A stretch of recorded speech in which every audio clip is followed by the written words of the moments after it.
Good morning to all of you, my dear brothers, sisters, and all the teachers of my school. Myself, Mohammad Arman. I read in class 9th. हम सभी लोग यहाँ पे पढ़ रहे हैं कुछ ना कुछ बनने के लिए। यदि हम एक MBBS डॉक्टर बन जाएं तो यकीनन मानो कि आप उसे लाइफ में कभी छोड़ोगे नहीं, उसी से अपनी जीवन यापन करोगे। वही आपकी रोजी रोटी का एकमात्र साधन बनेगा। और अगर इसी में से कोई IAS ऑफिसर हो जाए तो वो ज़िंदगी में वो नौकरी छोड़ ही नहीं सकता, क्योंकि एक IAS ऑफिसर के पास इतनी पावर होती है कि वो कुछ भी कर सकता है। देश को चलाता है, वो देश को क्या, एक नगर को वो चलाता है। उसके पास इतनी पावर होती है कि जब वो IAS ऑफिसर बन जाता है तो कई मंत्री उसके पास फ़ोन करते हैं कि हम ये वाला टेंडर आपके नाम कर दे रहे हैं, यहाँ की 50 लाख की बिल्डिंग आपके नाम कर दे रहे हैं और आप हमारी बेटी से शादी कर लीजिए। या ऐसे बहुत से गिफ्ट मिलते रहते हैं जब आपके पास पावर आ जाती है। लेकिन आज हम एक ऐसे इंसान के बारे में बात करेंगे जो कि पहले एक MBBS डॉक्टर बने मात्र 16 साल की उम्र में। उसके बाद उन्होंने उस MBBS डॉक्टर बनने के बाद उन्होंने उस नौकरी को छोड़ दी। छोड़ने के बाद उन्होंने एक IAS ऑफिसर बना और उसे भी बाद में छोड़ा। इसके बीच की जो कहानियाँ हैं उसे मैं बताना चाहूँगा। जब वो पढ़ते थे तो वो उन्हें ख्वाब आया कि मैं जो है पढ़ाई अपनी एक डॉक्टर के लिए करूँगा, एक MBBS डॉक्टर बनूँगा। तो वो जब MBBS डॉक्टर बन गए तो कहीं कैंप लगा था तो वहाँ पे वो गए। बहुत ही गरीब लोग वहाँ पे थे। उन्होंने देखा ये कि गरीबी एक ऐसी बाधा है जो इंसान को वो सारी खुशियाँ प्राप्त नहीं करने देती जो वो चाहता है। अच्छा खाना नहीं खा पाते, अच्छा पानी नहीं पी पाते, अच्छा कपड़ा नहीं पहन पाते, अपनी सुख सुविधाओं को वो जी नहीं पाते, जैसा सोचते हैं वैसा नहीं हो पाते। तो उन्होंने ये सोचा कि ये गरीब क्यों है, क्योंकि इनके पास एजुकेशन नहीं है, ये शिक्षित नहीं है। उसके बाद उन्होंने कहा और अपने दिमाग में सोचा कि मैं इस देश में हर जगह घर घर एजुकेशन पहुंचाऊंगा और ये तब पॉसिबल होगा जब मैं एक IAS ऑफिसर बन जाऊंगा और लोग मेरी बात मानेंगे और मैं जो है एक नगर को, एक अम्बेडकर नगर को चलाऊंगा या फिर एक ज़िले को संभालूंगा। उसके बाद उन्होंने 22 साल की उम्र में IAS एग्ज़ाम क्रैक कर लिया और एक IAS ऑफिसर बन गए। उसके बाद उन्होंने एजुकेशन को फैलाना शुरू किया, लेकिन उस हद तक एजुकेशन नहीं जा पाई जैसा वो सोचते थे। घर घर पहुंचाना चाहते थे, गांव गांव में पहुंचाना चाहते थे, एक छोटे से कस्बे में पहुंचाना चाहते थे वो एजुकेशन को, लेकिन ऐसा नहीं हुआ। तो उन्होंने IAS की नौकरी को भी छोड़ दी। इसके पहले एक घटना घटी है कि उनके एक दोस्त गौरव मुंजिल जो कि महाराष्ट्र में पढ़ते थे, उन्होंने एक कंप्यूटर ट्यूटोरियल अपने यूट्यूब पे अपलोड किया था जिसका चैनल का नाम था अनअकैडमी।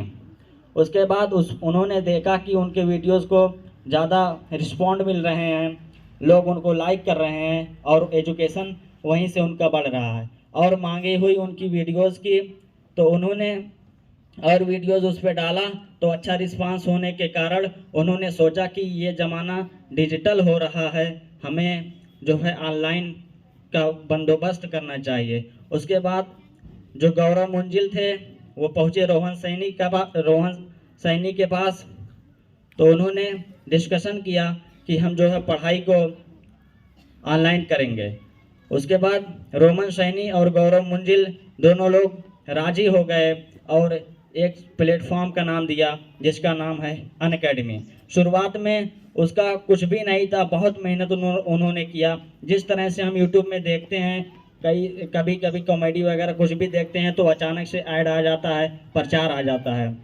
उसी प्रकार उनके ऐप का जो है प्रचार आने लगा, लोग जो है तब ज्वाइन करने लगे। ऐसे देखते देखते लाखों लोग, करोड़ों लोग ज्वाइन हो गए। उसके बाद बड़े बड़े इन्वेस्टमेंट जो है देखने लगे, वो भी इस पर पैसा खर्च करना चाहने लगे।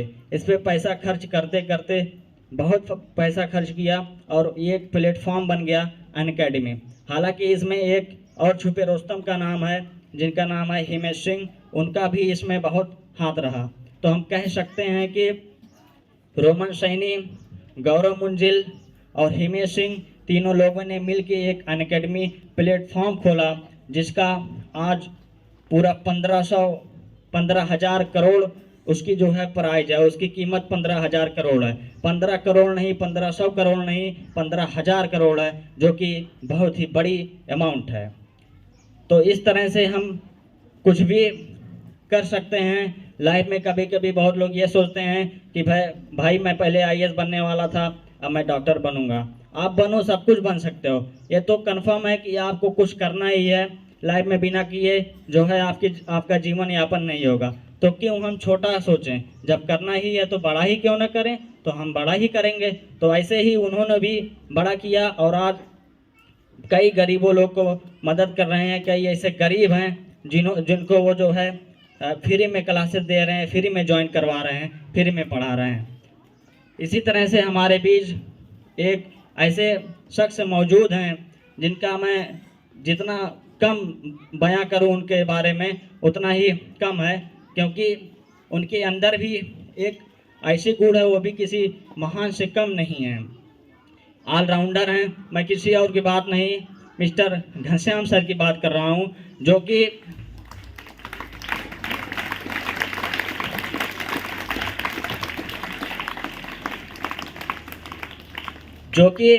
कई एग्ज़ाम में उनका सिलेक्शन हुआ। और अगर एक पहली बार उनका सिलेक्शन हुआ था जिसमें अगर वो ज्वाइन करते हैं तो 80,000 से जो है उनका वेतन शुरुआत था, लेकिन वो गए नहीं क्योंकि उनका इंटरेस्ट नहीं था। और आज वो एक कॉमन पीपुल की तरह हैं और पढ़ाई उनकी जारी है। उनका कई बार जो है सीडीएस में 2 बार सिलेक्शन हुआ, सीजीएल में हुआ, एसएससी में हुआ, नेवी में हुआ, बीएचयू में हुआ, आईसीआईआई में हुआ, डीसीआई एलएलबी में हुआ। कई बार सिलेक्शन हुआ, कई जगह पे इन्होंने सक्सेस पाई, लेकिन जो इनका मन है जहाँ पे वो वहाँ जाना चाहते हैं। और ये मुझे लगता है कि ये जो है हर एग्ज़ाम को देना चाहते हैं और खुदा खास्ता हर एग्ज़ाम में ये पास हो जाते हैं, लेकिन वो जाते नहीं क्योंकि इनका सपना बड़ा है और ये कुछ बड़ा करना चाहते हैं। और मुझे पूरी उम्मीद है कि इनका भी नाम एक दिन अखबार में आएगा, लोग जानेंगे, लोग इनको जानेंगे और इन्हीं को अपना मोटिवेटर मानते हुए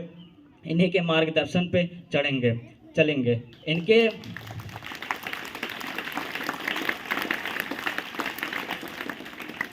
इनकी जितनी मैं तारीफ़ करूं कम है, क्योंकि इनमें मैं दिल्ली में जो दृष्टि संस्था है उसमें आईएएस दिव्यकीर्ति सर को बहुत लोग जानते हैं। मैं इनके अंदर उनकी खूबियां देखता हूं। इनकी वो इस्माइल बिल्कुल उन्हीं की तरह है, पढ़ाने का इनका नज़रिया उनकी तरह है। बच्चों को जब पढ़ाते हैं तो हंसाते भी हैं और पढ़ाते भी अच्छा है, समझाते भी हैं। तो हर एक चीज़ मैं उनके अंदर वाली गुण इनमें देखता हूं। और वो भी एक बड़े जो है आईएएस ऑफिसर पहले भी रहे और उनके नाम के आगे डॉक्टर दिव्यकीर्ति सर लगा है। और मुझे उम्मीद है कि सर के नाम के आगे भी कुछ डॉक्टर और इससे बड़ा भी लगेगा और ये एक दिन सफलता जरूर पाएंगे। Thank you.